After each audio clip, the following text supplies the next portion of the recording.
you can bank on it. A government that tries to plan the economy almost always stuffs it up. Soviet Union, the lesson. But Labor does not learn. The Prime Minister has a plan to get us to buy electric cars, nearly 90% electric cars, not petrol, just 8 years from now. Global warming and all that, you see. Not that any of this will make much difference, because for a start, electric cars run on electricity, and 2/3 of our electricity comes from fossil fuels. And of course, these cars take more energy to make. But Labor insists nearly 90% of new car sales in Australia by 2030 will be electric, when just 1.5% are today. How's that going to happen? Well, Labor's going to offer tax breaks, and it will be pushed to the summit next month to also impose even tougher emission standards on petrol cars to stop you buying some of them. But there is a reason that so few people are buying these electric cars, and it's why Labor's plans will fail unless it straight out bans petrol cars. One, check our Climate Minister, Chris Bowen, has become only the third Labor MP to own an electric car. His Tesla is just a standard one, yet still costs $60,000. And he bought it using his parliamentary allowance for it. Well, how many other Australians could afford that and have a car allowance as well? But there's another big problem. Recharging these cars, especially if you drive between cities. And it's not just the lack of charging stations, which the CEO of Mitsubishi Australia said on the weekend would require billions of dollars and a number of years to build, which is why he's not rushing out fully electric vehicles here. There's also the charging times, very basic problem. Joining me is Paul Gover, a former car racer, in fact, and one of our most experienced motoring journalists, inducted into the Supercars Media Hall of Fame. Paul, always great to catch up with you. Say if I said to you, you've got to drive from Sydney to Melbourne or Sydney to Brisbane, what's the average range for a start of an electric car? It's a fair bit less than a petrol one, I understand, so you're going to have to refuel more often. Yeah, that's right, Andrew. Good to talk to you as always. The best range these days is about just over 400 kilometres between recharging an electric car. But you've got to remember also that the worst conditions for an electric car are constant speeds like you get on a freeway, because there's no recharging the battery through regained energy from braking, whereas a combustion car is giving its best fuel economy usually as sitting at a constant speed.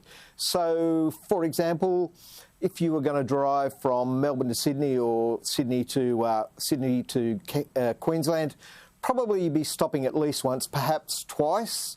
I drove a combustion car just last week, actually, from Sydney up to Queensland, stopped once, and that was only because I needed refuelling, not the car. Now, if you do find a charging station, I accept, we're going to have to build hundreds, if not thousands of them. Well, thousands we're going to have to build. And all right, I'm going to be patient. How long would it take to charge up your electric car? Well, the best case scenario with a fast charger and a fairly modern electric car is probably 30 minutes. From about 5% up to about 80%, which is what most people are doing. But I've been doing a bit of research, Andrew. I've been visiting electric charging stations, and quite a lot of people are sitting around waiting. And one of the things that lots of people, not just in Australia but around the world, are predicting is charger rage. You arrive 2 minutes after somebody else, they've just plugged in. They're going to be there for 30 minutes. Now, imagine that you're the fourth person who turns up at the charging station. And bear in mind, although Tesla's done a great job in running out its superchargers, most of the chargers you find around the place have 2 plugs. So compare that with, say, your average petrol station, maybe 10 Bowsers, and an average refuelling time, let's be generous and say it's 10 minutes. So you can turn around, say, 10 people every 10 minutes. Well, electric car, 2 plugs, 30 minutes for charging time. I'm not very good at maths, you know that, from our time working together, but it doesn't really add up for me at the moment. Yes, indeed. But look, also you say the supercharger, all these fast chargers. There's another warning right there, because a lot of the manufacturers are saying, and people are also complaining, that this shortens the life of an electric car's very expensive battery. How much of a risk is that? It's lesser risk now because the latest models have limits on how fast you can charge them and how far you can top them up. So that's why the smart car companies, mostly the European brands, talk about charging it from 5% to 80%. You don't have to necessarily change the thing all the way to 100% unless you know you'll be going a long distance without much access to a charging point.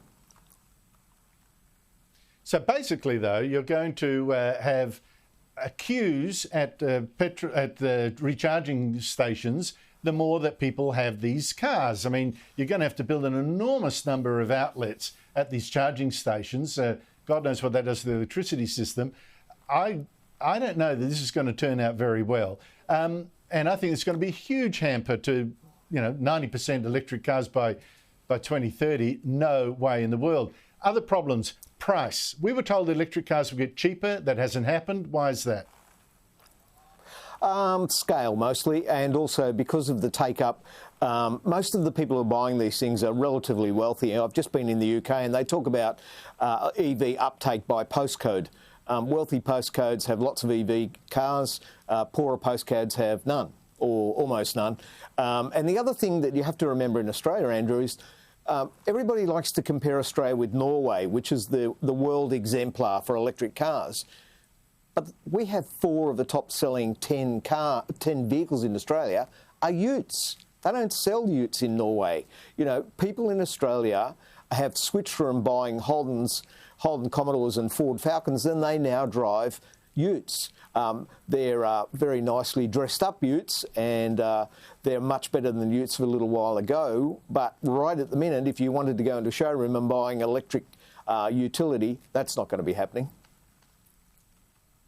Paul Gover, thank you so much. And we haven't even got into the problem of the electricity grid. Can it cope with a huge influx of electric cars, all turned on, at the home charging at about 6:30, aircon on as well on a hot day? What that will do to our power system already short of petrol, of electricity, I hate to guess.